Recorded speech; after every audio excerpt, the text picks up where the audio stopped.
আবু জাহেলের মতো বড় বাটপার আপনার আমার নবীর সাথে হাজার শত্রুতামি করলেও কখনো নবীর চেহারার দিকে তাকিয়ে কথা বলার সাহস পাইনি, কখনো নবীর চোখ মোবারকের দিকে তাকিয়ে কথা বলার সাহস পাইনি।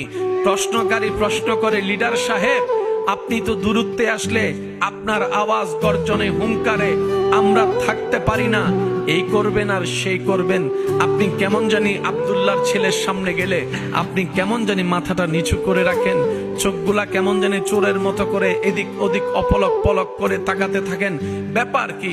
আবু জাহেল উত্তর দেয়, আমি তো অন্তরের মধ্যে ঘৃণা, হিংসা, রাগ নিয়ে তার সামনে যাই, কিন্তু কি অদ্ভুত বিষয় জানিস, যখনই তার চেহারাটা আমার চোখের সামনে চলে আসে আমি কেমন জানি সব আওলা জাওলা করে ফেলি, সবকিছু আমি ভুলে যাই, সবকিছু আমি ভুলে যাই। আমি কি চিন্তায় গেলাম সেই চিন্তার কথা আমার আর মাথায় থাকে না।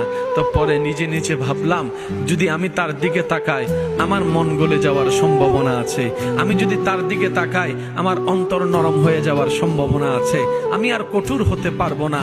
সেজন্য আমি যা করি দূর থেকে করার চেষ্টা করি, যা করি তার দিকে না তাকায় করার চেষ্টা করি। রব্বুল আলামিন বলে, আরে হবে নাই বা কেন, আমার হাবিবকে তো আমি আল্লাহ আমার কুদরতি শান অনুযায়ী বানিয়েছি।